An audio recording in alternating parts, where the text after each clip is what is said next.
শিয়াদের মাঝে অনেকগুলো গ্রুপ আছে, আমরা জানি। তার মাঝে কোন কোন গ্রুপ সরাসরি কুফরি করে, কোন কোন গ্রুপ শিরক করে, আর সবচেয়ে ছোট গ্রুপ যেটা, সেটা বেদাতের সাথে সম্পৃক্ত। শিয়াদের মাঝে বেদাত করে না এমন শিয়া পাওয়া খুবই কঠিন। তাদের আকীদার প্রশ্নে আমরা নিশ্চয়ই প্রশ্ন রাখি, এই জন্য তাদেরকে আমরা ফেরকায়ে দাল্লাহ বলে থাকি। তারা পথভ্রষ্ট সম্প্রদায়। তবে সকলকে এক বাক্যে কাফের বলে দেওয়ার কোনো সুযোগ নেই।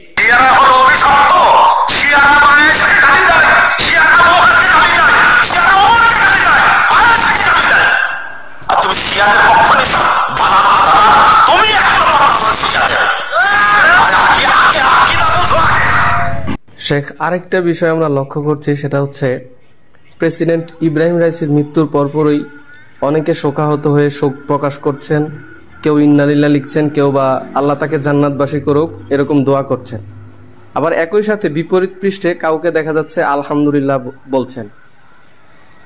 কট্টর শিয়াপন্থী হওয়ার কারণেই তারা বলছেন কিনা এই বিষয়টা আপনার কাছে একটু জানতে চাচ্ছি। আসসালামু আলাইকুম ওয়া রাহমাতুল্লাহি ওয়া বারাকাতুহু। প্রিয় ভাইরা, আপনারা ভিডিওর ক্লিপ দেখে নিশ্চয়ই বুঝে নিয়েছেন যে কিছুদিন আগে ইরানের ইব্রাহিম রাইসি যখন মারা যান, হেলিকপ্টার অ্যাক্সিডেন্ট হওয়ার পর, মারা যাওয়ার পর বেশ কিছু মন্তব্য, বেশ কিছু সমালোচনা ইরানি শিয়াদের পক্ষে এবং বিপক্ষে উঠতে শুরু করা যায়। যেখানে দেখা যায় যে ইব্রাহিম রাইসির মৃত্যুতে কেউ ইন্না লিল্লাহি লিখেছেন, কেউ বা আবার আলহামদুলিল্লাহ আল্লাহর শুকরিয়া আদায় করেছেন। আসলে শিয়ারা কি মুসলিম সম্প্রদায়ের অন্তর্ভুক্ত, ইসলাম ধর্মাবলম্বী কি না, সে বিষয়ের উপর আজকে আমরা আলোচনাটা শুনবো। আলোচনা খুব ইন্টারেস্টিং রয়েছে, খুব গুরুত্বপূর্ণ আলোচনা। সকলের এই বিষয়টা শোনা এবং বোঝার প্রয়োজনীয়তা রয়েছে বলে আমি মনে করি। আশা করি আপনারা সকলেই সম্পূর্ণ ভিডিও দেখার চেষ্টা করবেন যারা ভিডিওতে ক্লিক করেছেন। বন্ধুগণ, প্রথমে আমরা শোনার চেষ্টা করবো ডক্টর এনায়েতুল্লাহ আব্বাসের মুখ থেকে। উনাকে যখন প্রশ্ন করা হয়েছিল এই বিষয়ে, তখন উনি কি উত্তর দিয়েছেন, আসুন আমরা ডক্টর এনায়েতুল্লাহ আব্বাসের মুখ থেকে বিষয়টা শোনার চেষ্টা করি। সংক্ষিপ্ত বক্তব্য রয়েছে সকলেরই, আপনারা ধৈর্য সহকারে শোনার চেষ্টা করুন। আসুন আমরা এনায়েতুল্লাহ আব্বাসের বক্তব্য শোনার চেষ্টা করি। হ্যাঁ, এটা একটা আকীদাগত প্রশ্ন এবং আসলে বাংলা গেলেই তো হুজুগে বাঙ্গাল। এই দেশে তো আমরা এমনও শুনি অনেকে ওই খামেনির বিপ্লবকে ইরানে ইসলামী বিপ্লব বলে। খামেনির বিপ্লব কোনোদিন ইসলামী বিপ্লব না, কারণ শিয়ারা ইসলামের অনুসরণ করে না। তো ওই ধরনের লোকজনই না বুঝে, আকায়েদের ব্যাপারে জ্ঞান না থাকার কারণে হয়তোবা ইন্না লিল্লাহ লিখতেছে এবং তার বেহেশতে উঁচু মাকামের দোয়া করতেছে। আহলুস সুন্নাহ ওয়াল জামাত এক মত। আহলুত তাশাইয়ুক কুবরা যারা, তারা কাফের। অর্থাৎ যারা কোরআন কারীমের তারমিম বা তাহরিফের কায়েল, যারা বিশ্বাস করে নাউজুবিল্লাহ কোরআন শরীফে সাহাবায়ে কেরামের মধ্যে সিদ্দিক আকবর, হযরত ওমর, উসমান ওনারা পরিবর্তন আনছেন, নিঃসন্দেহে তারা কাফের। কারণ আল্লাহর কোরআন হেফাজতের দায়িত্ব আল্লাহর। আল্লাহ নিজে বলেছেন, ইন্না নাহনু নাযালনা যিকরা ওয়া ইন্না লাহু লাহাফিজুন লা তাবদীলা লিকালিমাতিল্লাহ। স্পষ্ট কোরআনে আল্লাহ বলছেন, কোরআনের কোনো পরিবর্তন কোনো মানুষের পক্ষে করা সম্ভব হয় নাই। এটাকে তারা অস্বীকার করে। আহলুত তাশাইয়ুক কুবরা তারা কাফের।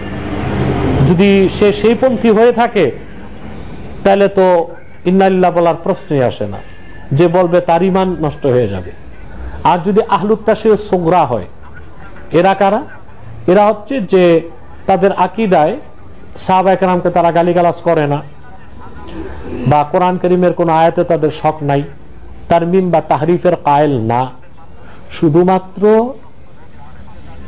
হযরত আবু বকর, হযরত ওমর, হযরত ওসমানের উপর হযরত আলীর ফজিলত প্রমাণ করতে চায়, ফাওকিয়ত। তাদেরকে আমরা বেদাতি বলি, আহলুত তাশাইয়ুক সুগরা। সে যদি সেই পন্থীও হয়ে থাকে তবু ইন্না লিল্লাহ বলার কোনো সুযোগ নেই। এরপর আবার বলা হয়ে থাকে যে প্রেসিডেন্ট সাদ্দাম হোসেন সহ সিরিয়ার যে সকল শিশুদের উপর, নারীদের উপর নির্যাতন, হত্যাযজ্ঞ চালানো হয়েছিল, তার পিছনে ইরানের প্রেসিডেন্ট ইব্রাহিম রাইসির হাত ছিল। যার কারণে আমরা দেখতে পেয়েছি প্রেসিডেন্ট ইব্রাহিম রাইসির মৃত্যুর সংবাদ ছড়িয়ে যাওয়ার সঙ্গে সঙ্গেই সিরিয়ার বেশ কিছু অঞ্চলে রাস্তায় মিষ্টি বিতরণ করা হয়েছে। তো এই বিষয়টি শাইখ আপনি কিভাবে দেখছেন? আপনার মূল্যবান মতামত আশা করছি। হ্যাঁ, ইরাকে প্রেসিডেন্ট সাদ্দাম হোসেনের মৃত্যুর পিছনে এবং ঈদের দিন আরব বিশ্বে মুসলিমদের পক্ষে সিংহপুরুষের ভূমিকা পালন করতে পেরেছিলেন সাদ্দাম হোসেন। সে সাদ্দামের ফাঁসির রায় কার্যকর করছে শিয়া বিচারপতিরা।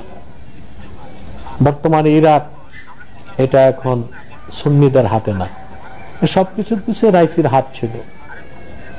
এবং সে যখন এই কাজগুলো করছে, তখন সে বিচারপতি ছিল তেহরানে। অতএব প্রেসিডেন্ট সাদ্দামের ভক্ত অনুরক্ত যারা তার যে মিষ্টি বিতরণ করে থাকে, ওটা তো তাদের ব্যক্তিগত বিষয়ে চলে যায়। আমি বরাবরই বলেছি যে মধ্যপ্রাচ্যে মুসলমানদের সবচেয়ে বড় শত্রু ইসরায়েল, ইহুদিরা। এই কুখ্যাত ইহুদি সম্প্রদায় এটা সবচেয়ে বড় শত্রু মধ্যপ্রাচ্যে মুসলমানদের, আমাদের। তারপর মুনাফিক ও গাদ্দার, দ্বিতীয় সবচেয়ে বড় শত্রু হচ্ছে ইরান এবং শিয়ারা। এটা আমাদের মাথায় রাখতেই হবে। এটা মানুষ বাস্তবতা তো দেখতে পেয়েছে। বারবার ইরান হুঙ্কার দিচ্ছে যে ফিলিস্তিন অমুক জায়গায় হামলা হলে সর্বাত্মক যুদ্ধে জড়াবো, কিন্তু সে সর্বাত্মক যুদ্ধে জড়ায় নাই। ইসরায়েলের ভূখণ্ডে সে ততক্ষণ হামলা করে নাই যতক্ষণ সে নিজে হামলার শিকার না হয়েছে। যখন দামেস্কে তাদের কনসুলেট ভবনে হামলা করা হয়, তখন সে সরাসরি হামলায় জড়িয়েছে। তাও আমার মনে হয় টেলিফোনে কথাবার্তা বলে সমঝোতার ভিত্তিতে হামলা হয়েছিল। এরপর ইসরায়েলের পক্ষ থেকে হামলা বন্ধ, ইরানের পক্ষ থেকে হামলা বন্ধ। কিন্তু আমাদের হামাসের মুসলমান ভাইরা তো রক্ত জীবন দিয়েই যাচ্ছে। রাফাতেও তো হামলা হচ্ছে, ইরান সর্বাত্মক যুদ্ধে জড়ায় নেই কেন? এই বিষয়গুলো আমাদের বিবেচনা করতে হবে। আমরা আসলে আল্লাহ মাফ করুক, এই যে হুজুগে বাঙালি, এই কথাটা আসলে আমাদের ক্ষেত্রে মনে হয় প্রযোজ্য হয়।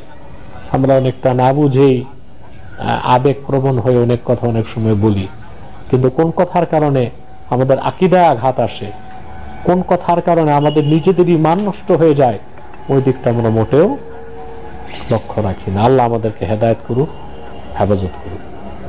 এবং আমরা চাই আমাদের জীবদ্দশায় আমরা দেখতে চাই বিশ্ব মানচিত্র থেকে ইসরায়েল নামক রাষ্ট্রটা মুছে গিয়েছে এবং মধ্যপ্রাচ্যে ইরানের এবং কুখ্যাত শিয়াদের ফিতনা নির্মূল হয়ে।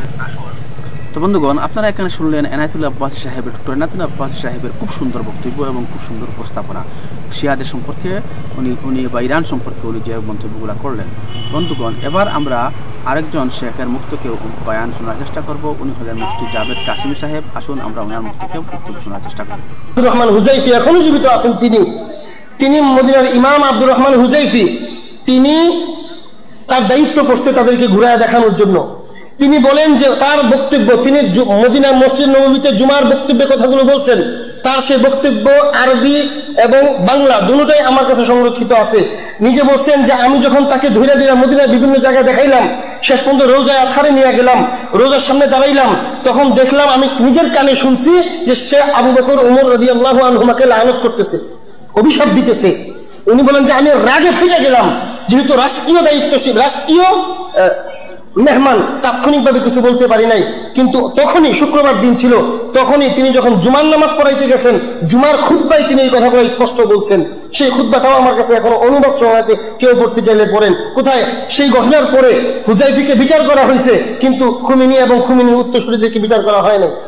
সুতরাং এই কথা স্পষ্ট, আজকের যত শিয়া আছে এই ধরনের আকীদা পোষণকারী শিয়া, একদম যতগুলা আমাদের হানাফি মাযহাব বলেন, হাম্বলি মাযহাব বলেন, তারপরে মালিকি মাযহাব বলেন, সমস্ত মাযহাবের পরিষ্কার ফতোয়া হইল মান আনকারা সুহবাতা আবি বকরিন ফাহুয়া কাফের। যে ব্যক্তি আবু বকরের সাহাবিয়তকে অস্বীকার করে সে কাফের। সমস্ত ফতোয়া আলমগীরিতে এই কথা আছে। এবং যত বড় বড় উলামায়ে কেরাম, আব্দুল কাদের জিলানী রহমতুল্লাহ আলাইহি, ইমামে গাজালি রহমতুল্লাহ আলাইহি, এরপরে ভারতবর্ষের যত ইবনে তাইমিয়া রহমতুল্লাহ আলাইহি, প্রায় 800 বছর আগের, তিনি আসসারিমুল মাসতুল আলা শাতিমি রাসূলের মধ্যে খোলামেলা তাদের কুফরি আকীদার কথা লিখেছেন। যত বড় বড় ইসলাম স্কলার একদম বিগত 1000 বছরে বিগত হয়েছেন, সকলেই এই কথা লিখে গেছেন প্রত্যেকটা সময়ে তাদের কিতাবগুলোর মধ্যে, তাদের ফতোয়ার মধ্যে, যে শিয়ারা কাফের ছিল। রশিদ আহমদ গঙ্গুহি আমাদের ভারতবর্ষের কথাই বলেন, শাহ ওলিউল্লাহ রহমতুল্লাহ আলাই, শাহ আব্দুল আজিজ মুহাদ্দিস দেহলভী রহমতুল্লাহ আলাই, কাসেম নানুতুবি রহমতুল্লাহ আলাই, রশিদ আহমদ গঙ্গুহি রহমতুল্লাহ আলাই, এরপরে খলিল আহমদ সাহারানপুরি রহমতুল্লাহ আলাই, আনোয়ার শাহ কাশ্মীরি রহমতুল্লাহ আলাই, এরপরে এরপরের যত বুজুর্গানে দিন আছেন, ফুকাহায়ে কেরাম আছেন, সকলেই এই কথা পরিষ্কার লিখেছেন, শিয়ারা খতমে নবুয়তের অস্বীকারী, শিয়ারা সাহাবায়ে কেরামকে গালি দেয়, শিয়ারা আমাদের কোরআনকে বিশ্বাস করে না, এই জন্য শিয়ারা কাফের, এই কথার ফতোয়া দিয়ে গেছেন। একদম গত 90 দশকে, বিগত শতাব্দীর শেষ দশকে সারা দুনিয়ার আলেমদের ফতোয়া সংগ্রহ করা হয়েছে। একটা ফতোয়া পাকিস্তান থেকে লেখা হয়েছে, ওই ফতোয়ার মধ্যে, এই ফতোয়ার সারা পৃথিবীতে কপি করে পাঠানো হয়েছে মুফতিদের কাছে। আমেরিকার আলেমদের ফতোয়া, আলেমদের ওই ফতোয়ার মধ্যে আমেরিকার আলেমদের সিগনেচার আছে, ওই ফতোয়ার মধ্যে ব্রিটেনের আলেমদের সিগনেচার আছে, ওই ফতোয়ার মধ্যে ইউরোপের আলেমদের এই সিগনেচার আছে, সৌদি আরব এবং আরব বিশ্বের সমস্ত দেশের আলেমদের সাইন আছে ওই ফতোয়ার মধ্যে। ভারতের সবগুলা দেশ, পুরা ভারতবর্ষ, পাকিস্তানের 4 প্রদেশের আলাদা আলাদা আলেমদের স্বাক্ষর আছে, বাংলাদেশের তৎকালীন সময়ের আলেমদের স্বাক্ষর আছে, বার্মার আলেমদের স্বাক্ষর আছে। এমনকি এটাকে এত গুরুত্ব দেওয়া হয়েছিল, মুসলমানদের মধ্যে যে সমস্ত গ্রুপ আছে, আহলে হাদিস গ্রুপদের আলাদা সিগনেচার দেওয়া হয়েছে সেখানের মধ্যে, বেরলভী আলেমদের আলাদা সিগনেচার নেওয়া হয়েছে সেই ফতোয়ার মধ্যে। ওই ফতোয়া এখনো কিতাব আকারে প্রকাশিত আছে। সারা দুনিয়ার সমস্ত আলেম গত শতাব্দীর শেষ দশকে, 90-এর দশকের উপস্থিত দুনিয়ার বড় বড় সব আলেমদের স্বাক্ষরিত ফতোয়ার মধ্যে ছিল ইরানের দায়িত্বশীল নেতৃত্বাধীন খুমেনি বিপ্লবের পরে খুমেনি নেতৃত্বাধীন সমস্ত শিয়ারা কাফের। এবং বেরলভীদের যে মহান ইমাম আহমদ রেজা খাঁ বেরলভী, তার যে ফতোয়ার কিতাব ফতোয়ায়ে রিজবিয়া, সেখানে ওই কথা উল্লেখ আছে যে শিয়ারা খতমে নবুয়তের অস্বীকারী কাফের। আহলে হাদিসের ফতোয়ার কিতাবে উল্লেখ আছে যে শিয়ারা খতমে নবুয়তের অস্বীকারী এবং একত্ববাদের বিশ্বাস করা, মৌলিকভাবে বিশ্বাসী না।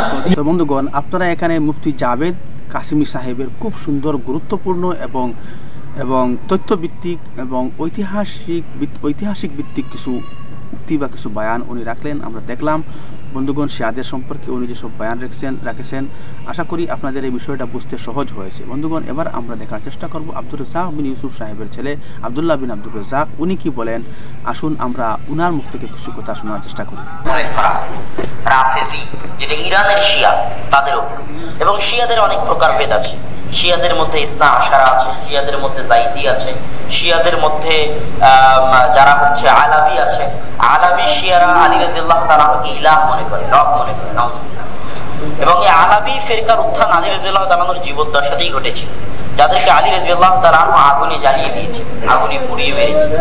তারা আলী রাদিয়াল্লাহু তাআলাকে রব হিসেবে, ইলাহ হিসেবে ঘোষণা করেছে। এবং এই ফেরকার অধীনস্থ যারা, তারাই হচ্ছে সিরিয়ার বর্তমান শাসক পরিবার যারা, তারা হচ্ছে আলাবি নুসাইরি ফেরকার অন্তর্ভুক্ত। তারা আলী রাদিয়াল্লাহু তাআলাকে ইলাহ মনে করে। আলী রাদিয়াল্লাহু তাআলার নাম থেকেই তাদের নাম হচ্ছে আলাবি। আর অধিকাংশ শিয়া যারা সারা পৃথিবীতে শিয়া নামে প্রচলিত, তারা সবাই ইসনা আশারিয়া, যারা 12 ইমাম, যে মুহাম্মদ সাল্লাল্লাহু আলাইহি ওয়াসাল্লামের পর থেকে ইমাম আসবেন এবং শেষ ইমাম হবেন ইমাম মাহদি, এবং তিনি একটা পাহাড়ের ভিতর থেকে বের হবেন আর মেঘমালার উপর থেকে আলী রাদিয়াল্লাহু তাআলা ঘোষণা দিবেন, যিনি হচ্ছেন তোমাদের ইমাম, তোমরা তার অনুসরণ করো। এই যে ইমামিয়াতের একটা বিশ্বাস, এটা 12 ইমামের একটা বিশ্বাস, সেটাকে বলা হয় ইসনা আশারিয়া। এবং ইরানের বর্তমান যারা শিয়া, তারা হচ্ছে এই ফিরকার অন্তর্ভুক্ত। তাদের কয়েকটা বড় বৈশিষ্ট্যের মূল বৈশিষ্ট্যগুলোর একটা বৈশিষ্ট্য হচ্ছে তারা আবু বকর, ওমর, ওসমান রাদিয়াল্লাহু তাআলা আনহুকে খেলাফতকে জোরপূর্বক, ধোঁকাবাজিপূর্বক, শঠতাপূর্বক দখলকারী মনে করে, নাউজুবিল্লাহ। চক্রান্ত করে আয়েশা রাদিয়াল্লাহু তাআলা আনহা চক্রান্ত করে, আরো অন্যান্য সাহাবী চক্রান্ত করে, ওমর রাদিয়াল্লাহু তাআলা চক্রান্ত করে আবু বকর রাদিয়াল্লাহু তাআলাকে ক্ষমতায় বসিয়েছেন। আর আবু বকর রাদিয়াল্লাহু তাআলা ক্ষমতা থেকে চলে যাওয়ার সময়, দুনিয়া থেকে বিদায় নেওয়ার সময়, তিনি সেটার প্রতিদান স্বরূপ তার বন্ধুবর ওমর রাদিয়াল্লাহু তাআলা আনহুকে ক্ষমতায় বসিয়ে গেছেন, নাউজুবিল্লাহ। অথচ এই ক্ষমতার সত্যিকার উত্তরাধিকারী ছিলেন রাসূল সাল্লাল্লাহু আলাইহি ওয়াসাল্লামের পরে আলী রাদিয়াল্লাহু তাআলা। এই বিশ্বাস তারা লালন করে। এই বিশ্বাসের কারণে তারা আবু বকর, ওমর, ওসমান তাদেরকে গালিগালাজ করা, এবং বিশেষ করে ওমর রাদিয়াল্লাহু তাআলা আনহু এবং আয়েশা রাদিয়াল্লাহু তাআলা আনহার প্রতি তাদের রাগ অনেক বেশি। এর কয়েকটা কারণ আছে। আয়েশা রাদিয়াল্লাহু তাআলা আনহাকে তারা এটার জন্য মূল দোষী মনে করে, এই জন্য তারা আয়েশা রাদিয়াল্লাহু তাআলা আনহার প্রতি প্রচন্ড রাগ প্রকাশ করে। এমনকি যেই ঘটনা থেকে আয়েশা রাদিয়াল্লাহু তাআলা আনহার বারাআত, মুক্তি আল্লাহ সুবহানাহু ওয়া তাআলা পবিত্র কোরআনে ঘোষণা করেছেন, সেই ঘটনার সাথে সম্পৃক্ত করে এখনো তারা আয়েশা রাদিয়াল্লাহু তাআলা আনহার উপর অপবাদ চাপিয়ে থাকে এবং চাপিয়ে যায়। আর ওমর রাদিয়াল্লাহু তাআলা আনহুর প্রতি রাগ হচ্ছে বর্তমান যেখানে শিয়াদের অবস্থান, সেই সাম্রাজ্যটা মূলত ছিল পারস্য সাম্রাজ্য, ফোর্স, আহলুল ফোর্স, যারা অতীত কাল থেকে জাতীয়তাবাদী মতবাদে বিশ্বাসী, আদিকাল থেকে। রোমান সাম্রাজ্য এবং পারস্য সাম্রাজ্য, যে দুইটা নাম আমরা শুনেছি। রোমান সাম্রাজ্য হচ্ছে ইউরোপের একটা শহর, দেশ ইতালি, ইতালির রাজধানী হচ্ছে রোম। ওই রোমকে কেন্দ্র করে রোমান সাম্রাজ্য তথা ইউরোপিয়ান সাম্রাজ্য। রোম মানে ইউরোপ। ইউরোপিয়ান যে সাম্রাজ্য এখনো আছে, ব্রিটিশ যে সাম্রাজ্য ছিল, এখনো ইউরোপদের যে আধিপত্য আছে, সেটাই একটা সময় রোমান সাম্রাজ্য নামে পরিচিত ছিল। তাদের আধিপত্য ইরাকে ছিল, ইরানে ছিল, তুরস্কে ছিল, ফিলিস্তিনে ছিল, শামে ছিল, সিরিয়াতে ছিল, লেবাননে ছিল, সব জায়গায় ছিল। এগুলো থেকে তাদের পতন মুসলমানেরা ঘটিয়েছে। স্পেনে ছিল, এগুলো থেকে তাদের পতন মুসলমানেরা ঘটিয়েছে। আর পারস্য হচ্ছে ইরান, যারা ফার্সিতে কথা বলে। আমরা পারস্য বলি, আর এটা ফার্সি, ফোর্স। আরবিতেও ফারিস নামে তাদের কথা এসেছে, আরবিতে কোনো পর উচ্চারণ নেই, সব ফারিস।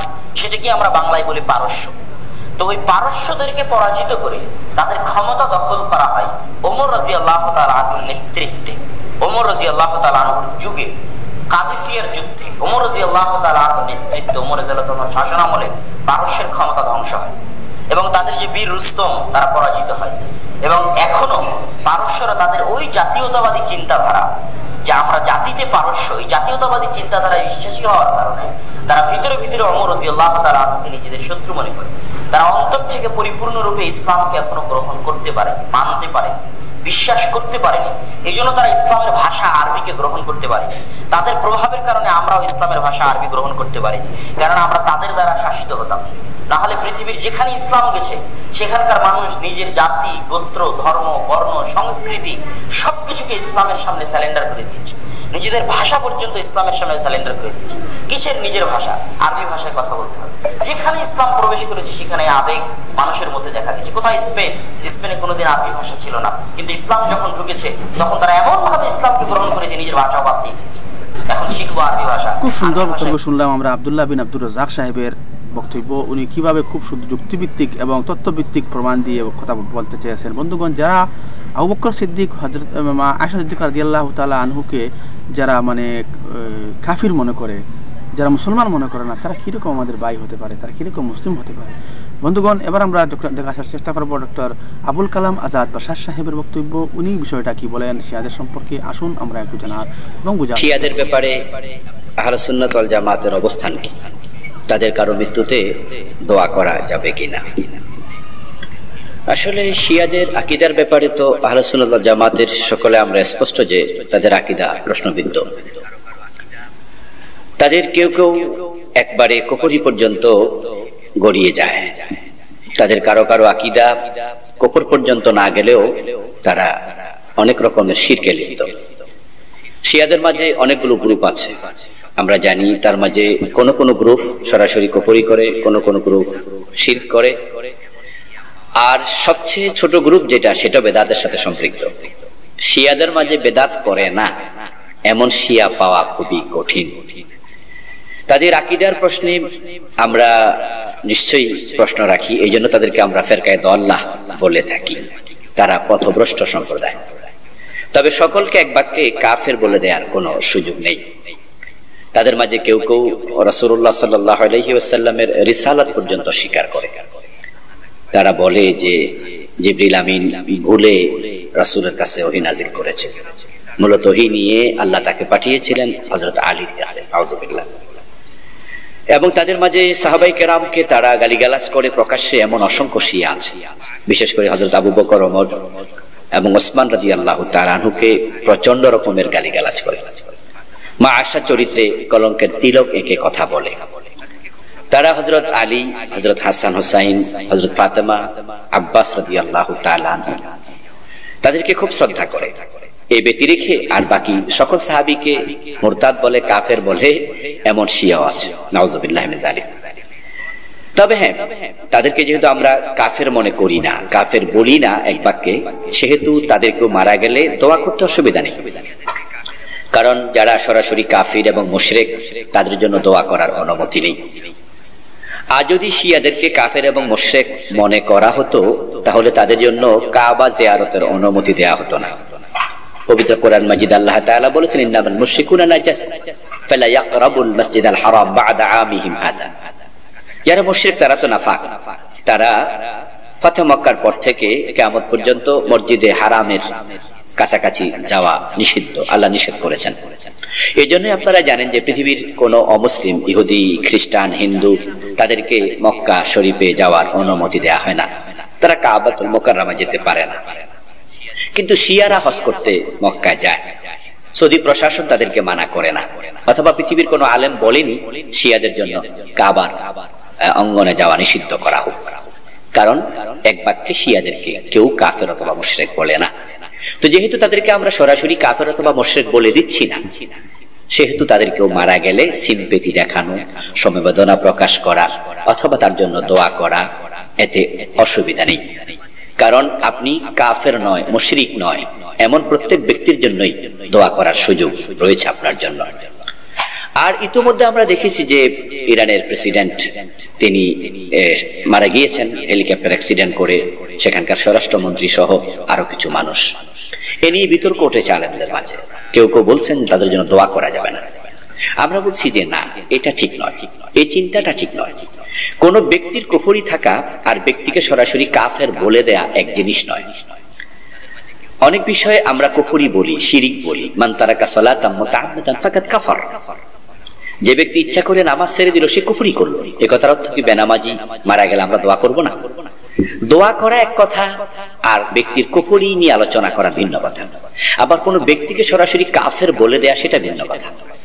তো যারা ইতিমধ্যে সকল শিয়াকে কাফের বলে দিচ্ছেন, শিয়াদের মাঝে হযরত আলীকে শ্রদ্ধা করে, কিন্তু আবু বকরকে গালি দেয় না, ওমরকে গালি দেয় না, রাসূলুল্লাহ সাল্লাল্লাহু আলাইহি সাল্লামকে রাসূল মনে করে। জায়দিয়া সহ এমন কিছু শিয়া তো আছে যারা কাফের নয়। আপনি যদি এক বাক্যে শিয়াকে কাফের বলে দেন, তাহলে তো তাদের কুফরি যদি বাস্তবে না থাকে, আপনি তো ওই ফতুয়ার কারণে নিজেই কুফরিতে পড়ে যাবেন। এই জন্য আবেগে কথা বলতে নেই, দলিল ভিত্তিক কথা বলতে হবে। তো আমরা দেখেছি ইতিমধ্যে ফিলিস্তিন ইস্যুতে ইরানের বর্তমান প্রেসিডেন্ট খুবই গুরুত্বপূর্ণ ভূমিকা রেখেছে। যে আমরা যারা সুন্নি, আমাদের সুন্নি রাষ্ট্রগুলো ফিলিস্তিনের পক্ষে কতটুকু ভূমিকা রেখেছে? প্রকাশ্যে ভূমিকা রেখেছে সরাসরি ইসরায়েলের বিরুদ্ধে, লেবাননের হেজবুল্লাহ এবং ইরানের রাষ্ট্র। অথচ তারা তো শিয়া, তো তারা তো মুসলমান সুন্নি গ্রুপকে এড়িয়ে যেতে পারত, কিন্তু ফিলিস্তিনের দুর্যোগময় সময়ে তারা কিন্তু সহযোগিতার হাত বাড়িয়েছে।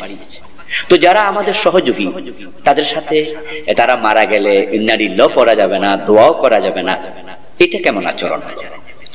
এই জন্য আমরা তাদের আকীদার ব্যাপারে সমালোচনা করব, তাদের আকীদার ভিত্তিহীনতা তুলে ধরবো, তাদের আকীদার কুফরিগুলো বলবো, শিরিকগুলো বলবো। কিন্তু তাদেরকে আমরা যেহেতু কাফের বলি না, সেহেতু তাদেরকে আমরা মারা গেলে তাদের জন্য দোয়া করা, সমবেদনা জানানো, এটাও আমরা করব। এটা একটি মানবিক বিষয় বটে। এই জন্য এতটা এক্সট্রিম হয়ে যাওয়া মোটেও ঠিক নয় যে কোন শিয়ার মৃত্যুতে দোয়াও করা যাবে না। এতটা এক্সট্রিম হবেন না প্লিজ। তবে হ্যাঁ, শিয়াদের বেদাতি আকীদা, শিরকি আকীদা, কুফরি আকীদা আলোচনায় আনতে হবে। আমাদের আহলুস সুন্নাত ওয়াল জামাতের কোন মুসলিম যেন তাদের পাতা ফাঁদে পা না দেয় এবং তাদের সাথে মিশতে গিয়ে শিয়া হয়ে না যায়। তাদের সরলতার সুযোগ নিয়ে, মুসলমানদের সরলতার সুযোগ নিয়ে, আহলুস সুন্নাত ওয়াল জামাতের সরলতার সুযোগ নিয়ে কোন শিয়া যেন আমাদের কোন ভাইকে শিয়া বানিয়ে ফেলতে না পারে। এজন্য আমরা আলোচনাও রাখবো, আবার তাদের প্রতি বিপদ আপদে সমবেদনাও জানাবো। তো বন্ধুগণ, এখানে আমরা দেখলাম ডক্টর আবুল কালাম আজাদ বশার সাহেবের খুব সুন্দর আলোচনা। উনি খুব দলিল ভিত্তিক আলোচনা করেছেন। উনার কথাগুলো যেগুলো বলেছেন, ওগুলো সত্যিকারই আপনি একদম ফেলে দিতে পারবেন না। উনার কথার মধ্যে যুক্তি রয়েছে।